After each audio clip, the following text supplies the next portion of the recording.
Dear students, today we are going to discuss about electrophoretic techniques.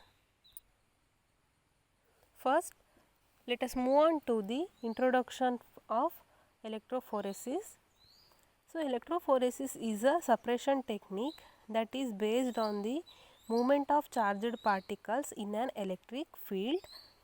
So, it is a migration of charged solutes or particles in a liquid medium under the influence of an electric field. So, electrophoresis is a migration of charged particles or molecules in a medium under the influence of an applied electric field. So, electrophoresis is a suppression technique. So, that is based on the movement of charged particle. Here we can observe a charged particles present in a buffer, and this movement of charged particle takes place in the presence of electric field. Here we applied electric field for the suppression of particles or molecules. The rate of migration of charged molecules depends upon the strength of electric field, size and shape of the charged molecules, and relative hydrophobicity of the sample, and ionic strength and temperature of the buffer, and molecular size of the taken biomolecule, and net charge density of the taken biomolecule, and shape of the taken molecule. The term electrophoresis describes the migration of a charged particle under the influence of electric field. Here electro means charged particle and phoresis mean movement. So, that means the movement of charged particles. So, many important biological molecules such as amino acids, peptides, proteins, nucleotides, nucleic acids possess ionizable groups, and therefore, at any given pH exist in solution as electrically charged species either as cation or anion. So, these biological molecules having a different charges, electrical charges like cation or anion. Under the charge of an electric field, these charged particles will migrate either to cathode or to anode depending on the nature of their net charge. So, this is one of the most fundamental processes used in all types of molecular biology and RDT experiments. Here RDT means rapid diagnostic test experiments.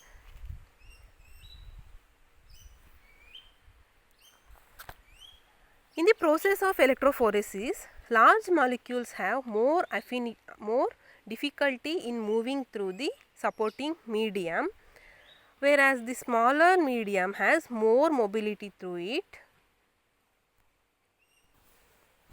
In electrophoresis, the large molecules have lesser affinity towards the supporting medium comparing to that of smaller medium. The smaller medium having a higher affinity towards the supporting medium. So, they move fastly in a buffer solution.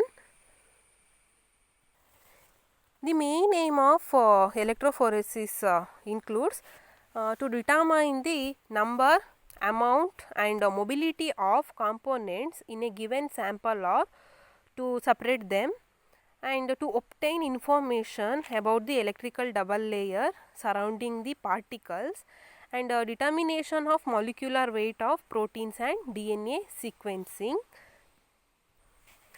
In electrophoresis, the different components in a mixture will have different electrophoretic mobilities, and hence they can be separated. Mixtures of amino acids, proteins and nucleotides can be separated by their migration in an electric field. Let us know about the basic principles of electrophoresis. It is the process of moving charged biomolecules in solution by applying an electric field across the mixture. Biomolecules moved with a speed depend on their charge, shape and size, and electrophoresis is used for analysis and purification of very large molecules like proteins, nucleic acid, etc. And it is used for analysis of simpler charged molecules like sugars, amino acids, peptides, nucleotides and simpler ions. In electrophoretic techniques, supporting media is necessary for suppression of biological molecules. In that first one, paper. Here we can use filter paper such as Whatman number 1 and Whatman number 3 filter papers, and it is used to good effect. It gives a good effect, and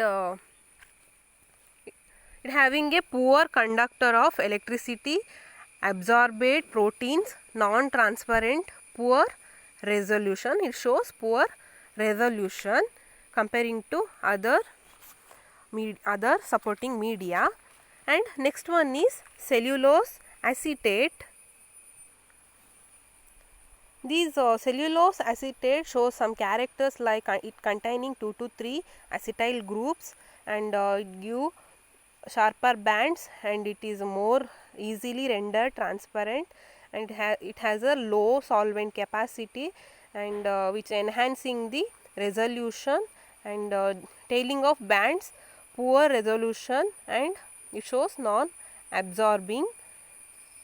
Next one is gels. So, these gels are three-dimensional semi-solid colloids, and it shows resolving power enhanced due to sieve effect operating, and it is prepared from starch, agar or polyacrylamide.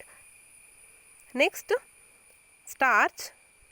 So, starch is prepared, it is a form of opaque gels. It is non-absorbing, and it shows high resolution. And next one is agar. It shows flow of solvent electroendosmosis, and it vary in thickness and transparent, and it shows poor resolution.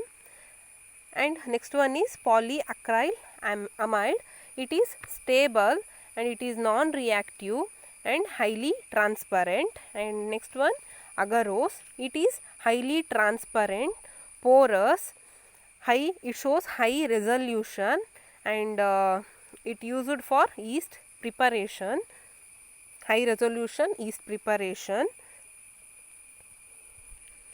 The support medium that are used in electrophoresis that provides the matrix in which separation takes place, and various types of support media are used in electrophoresis, including gels and membranes. The sample for electrophoretic separation is placed on the gel or membrane, and the common gels are cellulose acetate.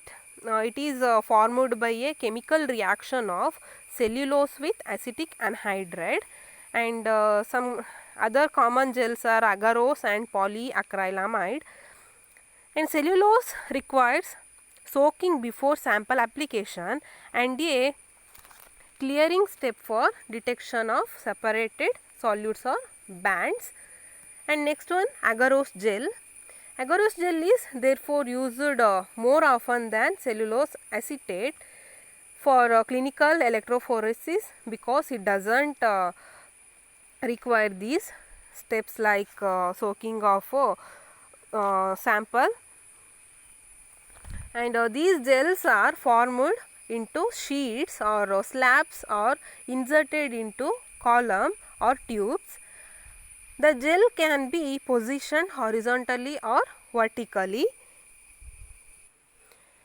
Here the cellulose gel that requires soaking before application of the sample to the solution, and it gives a clear step for detection of separated solutes or bands. And these agarose gels are more often used in clinical electrophoresis, but it doesn't require any type of soaking and soaking before application of sample. Let us know about the transport processes in electrophoresis. In that, first one, electromigration. Here the negatively charged molecules, that is anions, move towards the anode, and the positively charged molecules, that is cations, move towards the cathode. Highly charged molecules move faster towards the electrode of opposite charge than those with lesser charged molecules. And next one is electroosmosis. The movement of entire fluid near wall of capillary in one direction. For example, from anode to cathode, here we can observe only the movement of fluid or any charges from one direction. And next one is electromotive force.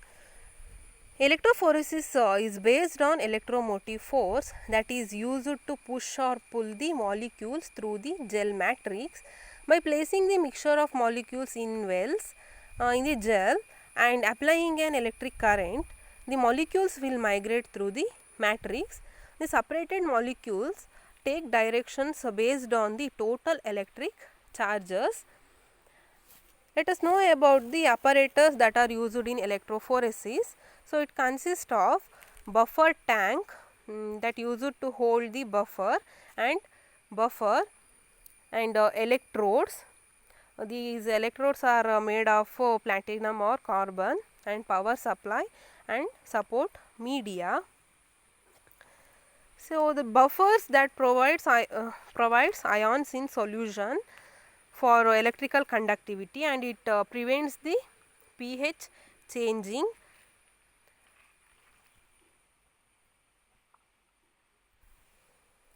Several types of buffers are used in electrophoresis. In that, first one, Barbitone buffer. It shows a pH of around 8.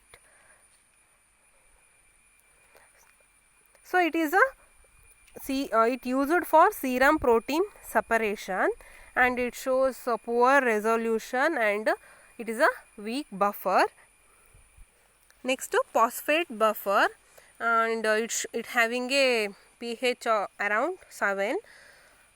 It used for enzyme separation, and it shows low buffering capacity and high conductivity. And next one, triborate EDTA buffer or TBE. It having a pH around 8. It used for nucleic acid separation. It shows good resolution and high buffering capacity and low conductivity and higher ionic strength, and it is used for the separation of low molecular weight compounds that is lesser than 1 kb. And next one is tris acetate EDTA buffer, that is TAE. It shows pH around 8, and it is used for the separation of nucleic acid that having a base lesser than 12 kilobase pairs, and it shows high resolution and low buffering capacity and low conductivity. And next one is tris glycine buffer. So, here its pH is more than 8, and it is useful for separation of proteins, and it shows high buffering capacity and low conductivity. Next, loading buffer. Here nucleic acid is, before loading onto a gel, is first mixed with the gel loading buffer, which usually consists of First one, salts. So it creates environment with the favorable ionic strength and pH of the sample. Example, tris HCl. Next, metal chelator. It prevents nucleases to degrade the nucleic acid such as EDTA. And next one, loading dyes. It provides color for tracking and easy monitoring of samples such as bromophenol blue and xylene cyanol. And last one is trans illuminator, which is used to visualize bands in gels. So here we can use an ultraviolet light box as a trans illuminator. Dear students, this is about today's session. In next class, the remaining aspects we will discuss. Thank you.